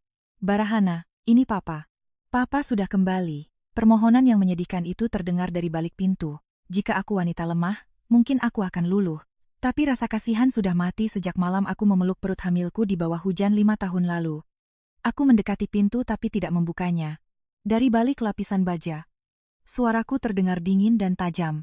Jangan berteriak, Bima, mengganggu tetangga. Dan tolong jangan menyebut dirimu papa di sini. Anak-anakku tidak punya ayah sehina dirimu. Mendengar suaraku, Bima seolah menemukan harapan. Ia menempelkan wajahnya ke celah pintu. Kirana, kau menjawab, aku minta maaf, aku benar-benar minta maaf. 5 tahun ini aku hidup seperti di neraka, selalu merasa bersalah. Bersama Sandra, aku seperti anjing yang direndahkan. Aku dibutakan oleh kemewahan. Sekarang aku tidak punya apa-apa. Aku sadar hanya kau yang tulus mencintaiku. Hanya kalian keluarga sejatiku. Kirana, kau ketua Nusantara Materials. Kau kaya raya. Tolong aku. Kita rujuk ya. Aku janji akan bekerja serabutan, memasak, mencuci piring, merawat kalian bertiga. Aku akan jadi ayah yang baik untuk Bara dan Hana. Buka pintunya, Kirana. Ayah yang baik. Aku tertawa getir. Apa definisimu tentang ayah yang baik? Orang yang baru ingat anaknya saat ditendang ke jalanan tanpa uang sepeser pun, saat kau jadi direktur utama, kau mau merebut anak-anakku dengan uang. Saat istrimu menghina kami, kau diam saja karena takut kehilangan jabatan. Dan sekarang saat kau bangkrut, kau bersandiwara menjadi pria yang menyesal. Tidakkah kau merasa drama ini terlalu murahan dan memuakkan? Bukan begitu Kirana, aku dipaksa. Sandra yang memaksaku menandatangani surat itu. Bima panik. Cukup. Aku berteriak memotong sandiwaranya. Dipaksa atau sukarela, hatimu yang paling tahu. Kau tidak mencintai kami. Kau hanya mencintai dirimu sendiri. Kau datang malam ini bukan karena menyesal, tapi karena kau tahu aku ketua Nusantara Materials. Kau tahu aku punya uang. Kau mau menumpang hidup padaku. Kau pikir aku ini panti sosialmu? Maaf, panti ini sudah tutup 5 tahun lalu. Pergi, sebelum aku panggil satpam untuk menyeretmu keluar. Bima terdiam. Kebenaran yang telanjang membuatnya tak bisa berkutik. Tapi beberapa detik kemudian, sifat aslinya yang terpojok muncul. Kirana, jangan keterlaluan. Suaranya berubah dari memohon menjadi mengancam.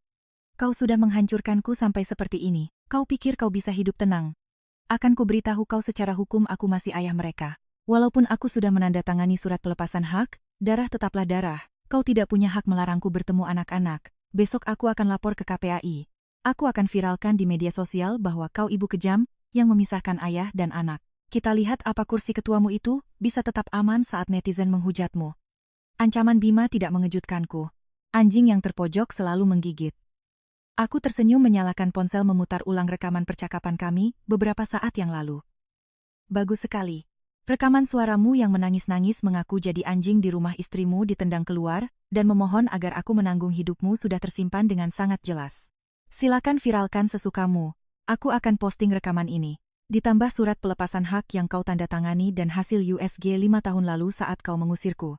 Kita lihat netizen akan menghujat seorang ibu tunggal yang mandiri atau melempar batu sampai mati pada seorang pria yang menjual darah dagingnya dan menumpang hidup pada wanita.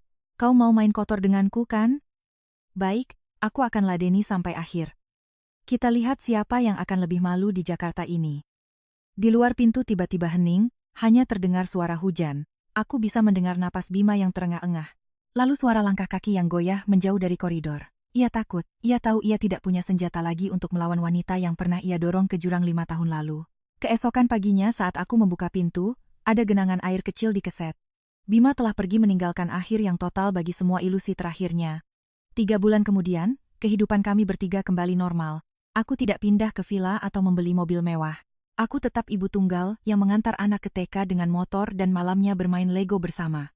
Jabatan ketuaku serahkan sepenuhnya pada Mas Bayu. Aku hanya menjadi penasihat strategis, punya lebih banyak waktu untuk anak-anak dan diriku sendiri. Tentang Bima, ku dengar ia sudah meninggalkan Jakarta, dihancurkan karirnya dan dicap buruk. Ia tak bisa mendapat pekerjaan dimanapun. Akhirnya ia pulang kampung. Membuka toko bahan bangunan kecil, hidup seadanya, takdir telah menentukan hukumannya. Namun, ada satu simpul di hati yang harus kubuka. Bukan untukku, tapi untuk anak-anak. Sebaik apapun aku melindungi mereka, fakta tentang ayah biologis mereka tetap menjadi ruang kosong. Aku tidak ingin mereka tumbuh dengan kebingungan atau lebih buruk, teracuni oleh gosip. Suatu sore di taman, aku memanggil Bara dan Hana yang sedang bermain ayunan. Aku menatap dua wajah yang sangat mirip dengan pria itu, tapi dengan mata yang jernih dan tegar sepertiku. Jagoan-jagoan bunda, kalian ingat om yang bawa mainan besar di sekolah beberapa bulan lalu? Mereka mengangguk. Ingat, om itu bilang dia papa kami, kata Hana. Tapi bunda bilang dia bukan keluarga kita, tambah Bara waspada. Aku tersenyum. Hari ini bunda mau cerita sebuah dongeng. Dongeng yang sangat nyata tentang keluarga kita. Dulu sekali saat kalian masih sekecil kacang di perut bunda, bunda dan om itu pernah menjadi sebuah keluarga. Dia adalah orang yang bersama bunda menciptakan kalian. Tapi menjadi ayah bukan hanya soal menciptakan. Menjadi ayah harus tahu cara menyayangi, melindungi, dan tetap ada di saat sulit. Om itu tidak bisa melakukannya. Dia memilih kehidupan lain, kehidupan dengan lebih banyak uang, tapi tanpa bunda dan kalian. Dia pergi saat bunda sangat membutuhkannya. Aku tidak menggunakan kata-kata seperti pengkhianat atau membuang. Aku hanya menceritakan kebenaran dengan cara yang paling sederhana. Jadi, bunda memutuskan untuk membesarkan kalian sendiri. Selama 5 tahun ini, bunda menjadi ayah sekaligus ibu. Saat om itu muncul lagi, bunda marah karena dia mau membawa kalian pergi tanpa bertanya pada kita. Bunda, sekarang om itu di mana? Tanya Hana. Dia sudah pergi sangat jauh, sayang. Kembali ke tempatnya. Bara menatapku dalam. Pertanyaannya membuatku terkejut. Bunda, kalau dia papa kami, apa kami harus memanggilnya papa? Apa kami harus tinggal bersamanya? Aku menggenggam tangan mereka. Itu pilihan kalian. Bunda cerita bukan untuk melarang kalian mengakui ayah atau agar kalian membencinya. Bunda hanya ingin kalian tahu kebenarannya. Hubungan darah itu takdir, tapi keluarga dibangun dengan cinta dan pengorbanan setiap hari. Jika nanti kalian besar dan ingin bertemu dengannya, Bunda tidak akan melarang. Tapi sekarang Bunda mau tanya, apa yang kalian rasakan? Hening sejenak. Bara yang pertama bicara dengan sikap yang sangat dewasa. Aku tidak suka dia. Dia membuat Bunda menangis. Bu guru bilang, orang yang menyakiti perempuan itu orang jahat. Aku tidak butuh papa. Aku punya bunda sudah cukup. Bunda itu pahlawan super sekaligus ratuku. Hana mengangguk setuju. Memelukku. Betul. Masakan bunda paling enak, dongeng bunda paling seru. Kami tidak akan kemana-mana. Kami mau sama bunda saja. Kata-kata polos tapi tegas itu menyembuhkan semua lukaku. Kebenaran tidak membuat mereka bingung atau benci. Dengan hati mereka yang jernih, mereka telah memilih. Ikatan darah tidak sebanding dengan kasih sayang. Siapa yang mencintai mereka tanpa syarat, itulah keluarga sejati. Aku memeluk mereka erat tertawa di tengah taman yang sejuk. Keputusanku untuk jujur adalah keputusan yang tepat. Bayangan Bima selamanya tidak akan bisa lagi mengganggu pikiran kami. Musim gugur di tahun ke-6 aku menjadi ibu tunggal. Jakarta terasa sejuk. Pagi itu aku berdiri di balkon, menyesap kopi hitam, menatap kota yang menggeliat. Semua telah menjadi masa lalu. Kisah istri lama yang membalas dendam kini telah dilupakan orang. Hanya kedamaian yang abadi di rumah ini. Nusantara Materials terus berkembang. Aku sudah menyerahkan sebagian besar sahamku pada Mas Bayu. Menjadi penasihat saja. Aku punya lebih banyak waktu untuk anak-anak. Bara dan Hana sudah masuk kelas 1. Melihat punggung kecil mereka berlari masuk ke kelas, aku tahu aku telah menang. Bukan menang melawan Bima atau Sandra. Balas dendam. Semanis apapun hanya emosi sesaat. Aku menang melawan takdir, melawan stigma masyarakat, dan melawan kelemahanku sendiri. 5 tahun lalu, aku telah membuktikan bahwa wanita yang dicampakkan bukan berarti hidupnya berakhir. Pengkhianatan pria bukanlah titik, melainkan sebuah persimpangan yang memaksa kita menjadi lebih kuat dan mandiri. Uang dan jabatan bukanlah untuk pamer atau menindas, melainkan perisai untuk melindungi kehormatan dan orang-orang yang kita cintai. Aku sering mendapat pesan dari wanita dengan nasib serupa menanyakan rahasiaku. Aku selalu menjawab dengan satu kalimat. Berhentilah menangis dan mulailah mencari uang. Jangan mengharap belas kasihan dari orang yang telah menyakitimu. Cara balas dendam terbaik bukanlah dengan melabrak atau menghina, melainkan dengan menjalani hidup yang begitu cemerlang, sukses, dan bahagia. Hingga orang itu tidak akan pernah lagi pantas berdiri sejajar denganmu. Aku menyesap kopi terakhirku.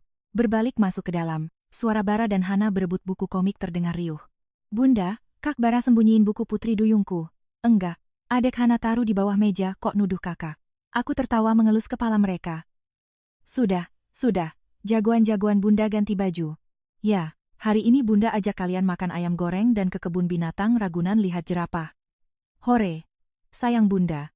Mereka berdua bersorak memeluk. Sinar mentari pagi menerobos masuk menyinari kami bertiga. Di luar sana dunia mungkin penuh tipu daya dan pengkhianatan, tapi di dalam rumah ini, di bawah perlindunganku hanya ada tawa, cinta, dan kedamaian abadi. Kedamaian pada akhirnya hanya milik mereka yang cukup tangguh untuk mempertahankannya. Dan aku, Kirana Anjani, sangat bangga karena telah berhasil melakukannya. Jakarta sore ini kembali diguyur hujan. Menghapus gerah setelah hari-hari yang sibuk. Duduk di balkon dengan secangkir teh Kamil hangat. Aku menatap lalu lintas di bawah. Semua badai telah berlalu. Di benakku tak ada lagi bayangan Bima, tak ada lagi rasa puas atas kehancuran Sandra. Yang ada hanyalah perasaan ringan dan damai. Orang bilang balas dendam termanis adalah melihat musuh menderita, tapi aku sadar tingkat tertinggi dari pembalasan adalah melepaskan. Aku melepaskan bukan karena memaafkan, tapi untuk membebaskan diriku sendiri, untuk membersihkan sisa-sisa hubungan yang busuk dan menanam benih kedamaian yang baru. Masa lalu pernah menjadi pisau tajam, kini ia hanya bekas luka yang samar. Bukti bahwa aku pernah terluka, tapi selamat dan sembuh dengan bangga. Melihat kembali, diriku 5 tahun lalu hanyalah gadis lemah berusia 25 tahun memeluk perut hamil di bawah hujan. Gadis itu mengira langitnya telah runtuh, tapi malam nahas itu justru menjadi hujan yang membersihkan kenaifanku. Menempa wanita baja hari ini. Dari air mata, dari malam-malam tanpa tidur, aku membangun kerajaanku sendiri dari puing-puing. Perjalanan ini bukanlah keajaiban. Ini adalah darah, keringat, dan gigi yang terkatup menahan sakit. Dari kisah hidupku ini, aku ingin berpesan pada para wanita di luar sana, jangan pernah gantungkan seluruh hidupmu pada seorang pria. Pernikahan adalah sebuah perjalanan kereta. Seseorang bisa naik bersamamu, tapi ia juga bisa turun di stasiun berikutnya. Jika kau tidak bisa menjadi masinis bagi dirimu sendiri, keretamu akan terjerumus ke jurang. Jangan pernah percaya pada kalimat, kau di rumah saja, biar aku yang urus dunia. Karena saat badai datang, senjata tertajam seorang wanita bukanlah air mata atau kecantikan, melainkan kecerdasan dan kemandirian finansial. Uang tidak bisa membeli kebahagiaan sejati, tapi uang hasil jerih payahmu bisa membeli kehormatan, kendali atas hidupmu, dan keamanan mutlak untuk anak-anakmu. Dan yang terpenting, ajarkan anak-anak menghadapi luka. Jangan tanamkan kebencian di hati mereka yang murni. Ceritakan kebenaran dengan lembut, hubungan darah adalah takdir. Tapi keluarga sejati dibangun dari cinta dan pengorbanan tanpa syarat. Hidup adalah rangkaian pilihan. Jika kau sedang berada di dasar keputusasaan, jika kau baru saja dikhianati, jangan menyerah, izinkan dirimu menangis malam ini. Tapi besok pagi, hapus air matamu, poles sedikit lipstik merah, dan keluarlah mencari uang. Jalani hidup yang paling cemerlang, paling sukses, paling damai. Itulah cara balas dendam termanis dan terkejam bagi mereka yang pernah memunggunmu. Teman-teman terkasih, saat mendengar curahan hati ini, adakah sebersit bayangan dirimu yang melintas? Jika kisah kami bertiga menyentuh hatimu atau memberimu sedikit kekuatan, silakan tinggalkan komentar untuk berbagi. Siapa tahu ceritamu bisa menjadi inspirasi bagi orang lain yang sedang berjuang di luar sana. Jangan lupa untuk menyukai dan berlangganan saluran ini agar kita bisa bertemu lagi. saling menghangatkan jiwa dalam kisah-kisah kehidupan selanjutnya. Malam telah larut. Hujan pun telah reda. Aku tutup ceritaku di sini. Semoga semua wanita di dunia ini selalu bisa berdiri tegak dengan kepala dingin menghadapi badai dan hati yang cukup hangat untuk menyembuhkan diri sendiri. Ingatlah, meski langit hari ini runtuh, esok matahari akan tetap terbit dari tempatmu berdiri. Selamat malam, semoga tidurmu damai. Ya.